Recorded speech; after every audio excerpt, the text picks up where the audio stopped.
နေ့2026ခုနှစ်မေလ20ရက်နေ့ကနေဇွန်လ21ရက်နေ့အထိနေမင်းကြီးဟာမေထွန်းရာသီဂျမ်မနိုက်ထဲမှာအင်တိုက်အားတိုက်ထွန်းလင်းနေတော့မှာဖြစ်ပါတယ်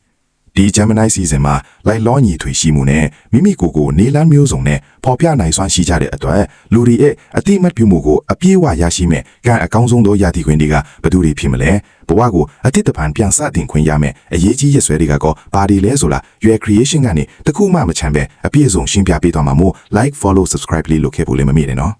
်ဒီရာဒီမှာတင့်ဘဝကိုအလဲအပြောင်းဖြစ်စေမဲ့ထူးခြားတဲ့ရဆွဲ၅ခုရှိပါတယ်မင်း20နေမင်းဂျမ်မနိုက်ထဲဝင်ရောက်ပါတယ်မိမိရဲ့ပန်းတိုင်နဲ့ယုံကြည်ချက်တွေအကျိုးရှိဖို့စကားလုံးတွေကိုစနစ်တကျသုံးစွဲရန်တိုက်တွန်းနေတဲ့အချိန်မှာမေ30 Sagittarius မှာလာပီဝင် Blue Moon ကြာရောက်ပါတယ်ရှင်းလင်းပြသမှုနဲ့အတွင်းစိတ်အမြင်သစ်တွေရရှိမဲ့အခိုက်အတန့်ပါ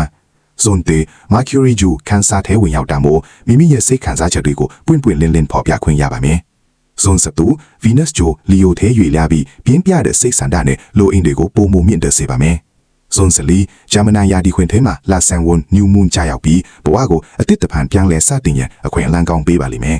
ဒီစီဇန်အတွင်းမှာအရင်ဆုံးကအကောင်းမဲ့ယာဒီခွင်ကတော့ဂျမ်မနိုင်မိမိကိုမြင့်တင်ခြင်း boss up ဂျမ်မနိုင်ဒီကတော့ကိုဘဝကိုဆရာပြန်လုပ်ရမယ် boss up ထီရမယ်အချိန်ပါပဲဇွန်လတရက်နေ့မှာတင်းရဲ့အုပ်စိုးတို့ Mercury ဂျိုကကာရကတ်ယာဒီထဲကူးပြောင်းပြီးတင်းရဲ့ငွေချေးကန်တာကိုအလင်းပြမှာဖြစ်လို့အလုတ်အကိုင်နဲ့လာစာကိစ္စတွေမှာကိုနဲ့မထိုက်တန်တဲ့အရာမျိုးကိုလုံးဝအယောမပေးပါနဲ့တော့တတိဖြူရမှာတင်းရဲ့ဘဏ်အကောင့်ကမျောလင့်ထားတယ်လို့ချက်ချင်းဖြစ်မလာပဲဇွန်လ14ရက်လာဆန်းပိုင်းရောက်မှသာအဲ့ဒီငွေကြီးအကျိုးအမြတ်တွေကိုလက်ခံရရှိနိုင်ခြေရှိပါတယ်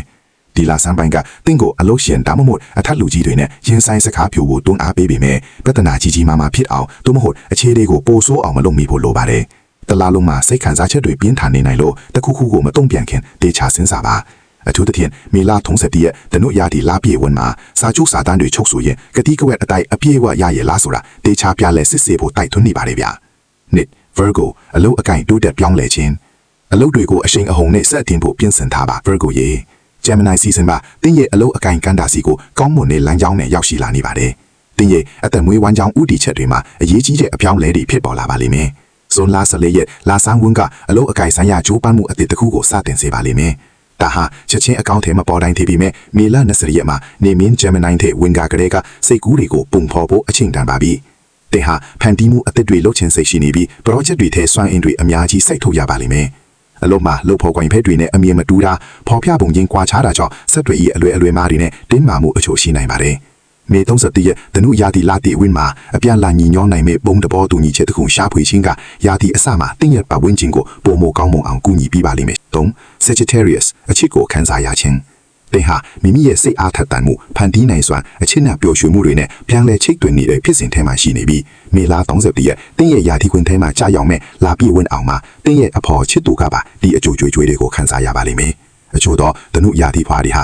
မိမိလက်တွဲဖော်နဲ့ဆက်ဆံရေးအဆင့်တစ်ခုကိုတက်လှမ်းဖို့အသင့်ဖြစ်နေပါလိမ့်မယ်။ဆိုလ14ရက်ဂျမ်မနိုင်လဆန်းဝမ်မှာဒါဟာအကောင့်ထဲပေါ်လာနိုင်ပါတယ်။ဒီအခြေအနေရဲ့တစ်ခုတည်းတော့အဆိုးဘက်ကတော့တင်မှာဖိနှိပ်ထားတဲ့စိတ်ခံစားချက်အချို့ရှိနေနိုင်ပြီးဒါကိုရင်ဖွင့်ပြောပြဖို့လိုအပ်နေတာပါတယ်။စကားပြောပြီးရှင်းလင်းလိုက်တာနဲ့ပြဿနာတွေကိုကျော်လွှားနိုင်ပြီးအကောင့်မြင်ဘက်ကိုအာရုံစိုက်နိုင်ပါလိမ့်မယ်။တတိယဓမ္မကမလုံခြုံမှုဒါမှမဟုတ်ကြောက်ရွံ့မှုတွေပေါ်မှာအခြေခံပြီးစတင်ခဲ့တဲ့ဆက်ဆံရေးမျိုးဖြစ်နေရင်အထူးသဖြင့်နှစ်ဦးစလုံးမှာမိမိကိုယ်ကိုတန်ဖိုးထားမှုနဲ့ပါရင်အဲ့ဒီခံစားချက်တွေကြောင့်ယုံကန်ရတတ်ပါလေဗျာ။၄ Pisces အတွင်းစိတ်တွန်းအားတွေကိုတည်မြင်ခြင်း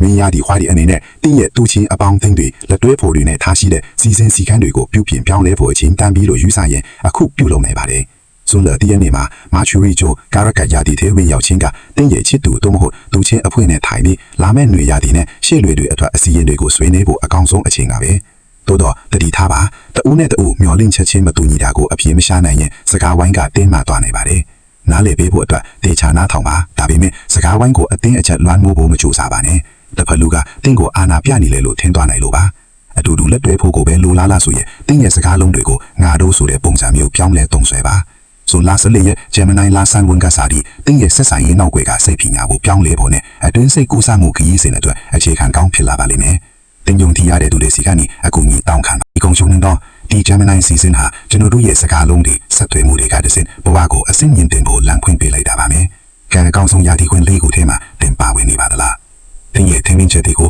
comment မှာရေးပေးခဲ့ပါအောင်နော်။ဗီဒီယိုလေးကိုသဘောကျရင် like and share လုပ်ဖို့မမေ့ပါနဲ့။ရွေး creation ကနေအားလုံးကိုနှုတ်ဆက်ပါလေဗျာ။